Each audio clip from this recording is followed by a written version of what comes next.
সেদিন আমরা যে ভদ্রলোকটির কাছে প্রতারিত হব তা আমাদের ভাবনার অতীত ছিল। সে এমনই এক বইয়ের কীট যে তার শোয়ার ঘরের বেশিরভাগ জায়গা বই দিয়ে ভরা। তোমার শিক্ষক যে নোটটি দেবে তা লিখতে ভুলবে না, তার মজার কথায় সবাই মুগ্ধ।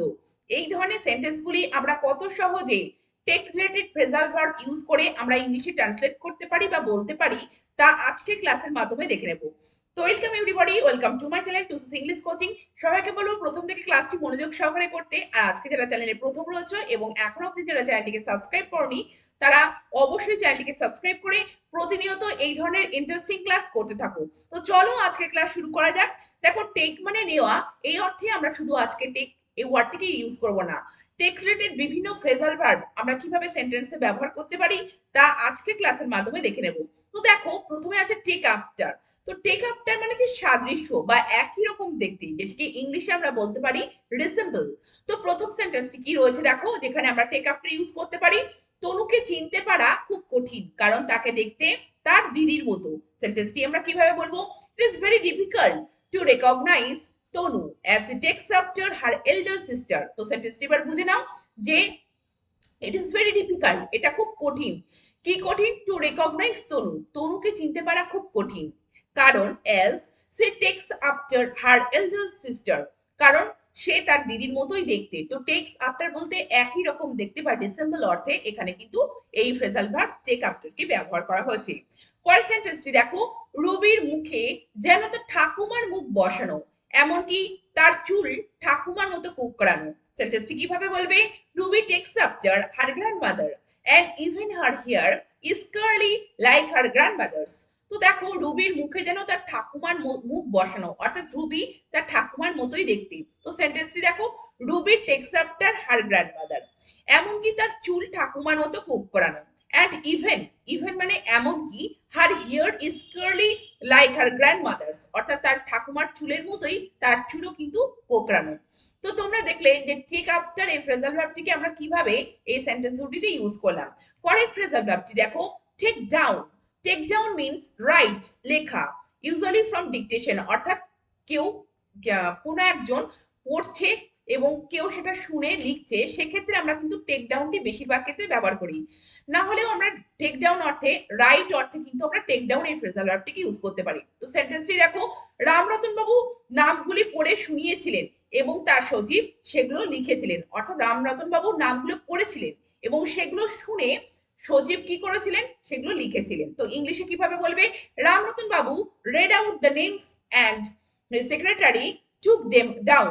তো লিখেছিলেন অর্থাৎ পাস্টে, সেই জন্য দেখো এখানে read out এবং এখানে কিন্তু টেকের পাস্ট took them down, অর্থাৎ took down এই ফ্রেজাল ভার্বটিকে এইভাবে লেখা হয়েছে।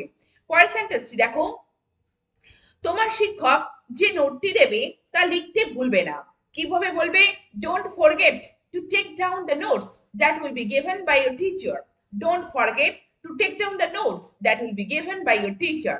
তো দেখো, ডোন্ট ফরগেট অর্থাৎ ভুলে যেও না, টু টেক ডাউন মানে লিখতে, দ্য নোটস সেই নোটগুলো, that will be given by your teacher যেগুলি তোমার শিক্ষক মহাশয় তোমাকে দেবে। পরের ফ্রেজাল ভার্বটি দেখো, টেকিং। টেকিং খুব একটি ইম্পর্টেন্ট ফ্রেজাল ভার্ব। তো দেখো, taking means receive as guest, অর্থাৎ গেস্টদের আন্তরিকভাবে যে স্বাগত জানানো সেটাকে বলা হয় টেকিং। সেই অর্থে আমরা টেকিং ফ্রেজাল ভার্বটিকে ইউজ করতে পারি। টেকিং ফ্রেজাল ভার্বটি আমরা আরো কিসে ইউজ করতে পারি? আন্ডারস্ট্যান্ড, অর্থাৎ বোঝার ক্ষেত্রে, কেউ কোনো কিছু বুঝছে সেক্ষেত্রে, অথবা রিসিভ ইনটু মাইন্ড। আন্ডারস্ট্যান্ড অর্থেই এই রিসিভ ইনটু মাইন্ড, অর্থাৎ কিছু বোঝা অর্থে এখানে দেখো টেকিং এই ফ্রেজাল ভার্বটিকে ইউজ করতে পারি। এছাড়া ডিসিভ অর্থাৎ প্রতারণা অর্থে, যে কাউকে প্রতারণা করা, সেই অর্থে কিন্তু আমরা টেকিং এই ফ্রেজাল ভার্বটিকে ইউজ করতে পারি। তো দেখো, প্রথমে যে সেন্টেন্সটি রয়েছে, আমরা যখন নয়াদিল্লি পৌঁছালাম তখন আমাদের আত্মীয়রা খুব আন্তরিকভাবে স্বাগত জানালো। তাহলে এই সেন্টেন্সটি কিভাবে বলবে? when we reached New Delhi our relatives took us very cordially। when we reached New Delhi our relatives took us in a very cordially, অর্থাৎ যখন আমরা নিউ দিল্লিতে পৌঁছেছিলাম তখন আমাদের রিলেটিভ কি করেছিলেন? took us in। তো দেখো, took us in বলতে আমাদেরকে আন্তরিকভাবে স্বাগত জানিয়েছিলেন। ভেরি কর্ডিয়ালি বলতে আন্তরিকভাবে বা হার্দিকভাবে। পরের সেন্টেন্সটি দেখো, আপনি তখন কি বলছিলেন আমি বুঝতে পারিনি। তো আন্ডারস্ট্যান্ড অর্থে আমরা টেক ইন এই ফ্রেজাল ভার্বটিকে কিভাবে ইউজ করব দেখো, I didn't take in what you were speaking then. I didn't take in what you were speaking then. Sorry, দেখো আমি বুঝতে পারিনি। তো আই ডিডন্ট টেক ইন, তো আন্ডারস্ট্যান্ড অর্থে টেক ইন এই ফ্রেজাল ভার্বটিকে ইউজ করা হলো।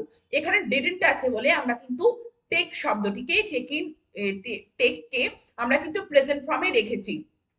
তো টেক ইন বলতে দেখো আই ডিডন্ট আন্ডারস্ট্যান্ড এই অর্থে কিন্তু টেক ইনকে ইউজ করা হয়েছে। হোয়াট ইউ ওয়্যার স্পিকিং দেন, আপনি তখন যা বলছিলেন। পরের সেন্টেন্সটি দেখো, সেদিন আমরা যে ভদ্রলোকটির কাছে প্রতারিত হব তা আমাদের ভাবনার অতীত ছিল। তো দেখো প্রতারিত হওয়া অর্থে ডিসিভ, তো সেখানে আমরা টেক ইন প্রেজেন্ট ভার্বটিকে কিভাবে ইউজ করতে পারি?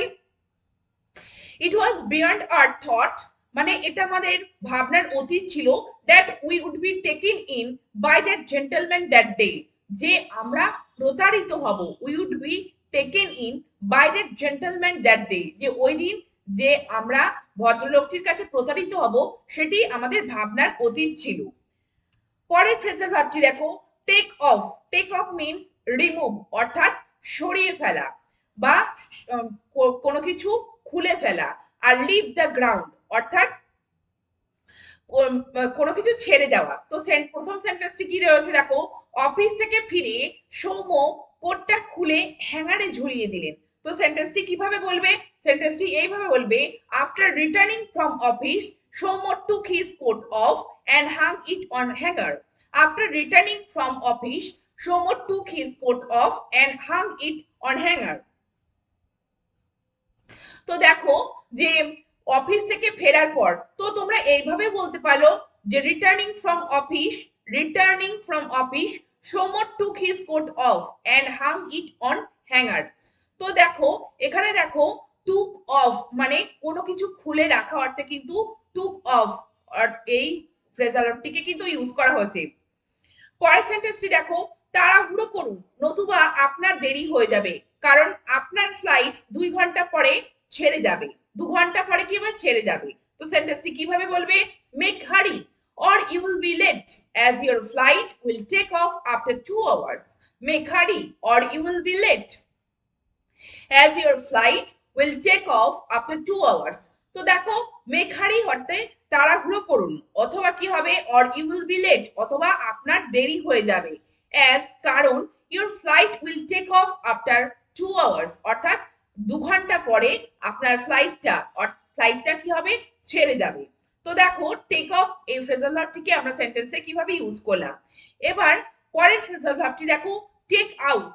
তো টেক আউট মানে হচ্ছে রিমুভ। রিমুভ বলতে সরানো বা কোনো কিছু মুছে ফেলা। এক্সট্রাক্ট জুস অর্থাৎ রস রস নিংড়ে নেওয়া। আর এন্টারটেন মানে চিত্ত বিনোদন করা। তো দেখো ভ্যানিশ ডিটারজেন্ট পাউডার তোমার শার্ট থেকে এই ধরনের দাগ দূর করতে পারে। তো সেন্টেন্সটি কিভাবে বলবে? Vanish detergent powder may take out such spots from your shirt. তো দেখো টেক আউট বলতে কি? রিমুভ, সরানো। তো দেখো Vanish detergent powder may take out অর্থাৎ সরিয়ে ফেলতে পারে বা রিমুভ করতে পারে কি? such spots এই ধরনের দাগ from your shirt তোমার শার্ট থেকে বা তোমার জামা থেকে। পরের সেন্টেন্সটি দেখো, কমলা লেবুর রস বের করে তোমার শিশুকে খাও। তো সেন্টেন্সটি কিভাবে বলবে? Take out juice of oranges and feed your baby. Take out juice of oranges and feed your baby. পরের সেন্টেন্সটি দেখো, তার মজার কথাই সবাই মুগ্ধ। সেন্টেন্সটি কিভাবে বলবে? Everyone is taken out by his witty words. তো দেখো এখানে কিন্তু এন্টারটেন অর্থে আর এবং আগের সেন্টেন্সটি তোমরা দেখো এক্সট্রাক্ট অর্থে, যে টেক আউট বলতে কিন্তু এখানে extract juice of oranges and feed your baby এই অর্থে কিন্তু সেন্টেন্সটিকে বলা হয়েছে। আর পরের সেন্টেন্সটি কিন্তু এন্টারটেন অর্থে বলা হয়েছে, যে everyone is taken out by his witty words অর্থাৎ এন্টারটেইন হয়েছে সবাই। Everyone is entertain by his witty words, তার মজার কথায় সবাই মুগ্ধ। এবার পরের ফ্রেজাল ভার্বটি দেখো, take on. Take on means employ staff অর্থাৎ কর্মী নিযুক্ত করা। অ্যাকসেপ্ট অ্যান অপোনেন্ট অর্থাৎ প্রতিদ্বন্দ্বী বিপক্ষে কাউকে গ্রহণ করা। আন্ডারটেক ওয়ার্ক অর্থাৎ কোনো কাজের দায়িত্ব নেওয়া। তো প্রথম সেন্টেন্সটি দেখো, টাটা তাদের জামশেদপুরের কারখানায় 50 জন নতুন কর্মী নিচ্ছে। তো সেন্টেন্সটি কিভাবে বলবে? সেন্টেন্সটি এইভাবে বলবে, tata is taking on 50 new workers at their Jamshedpur factory.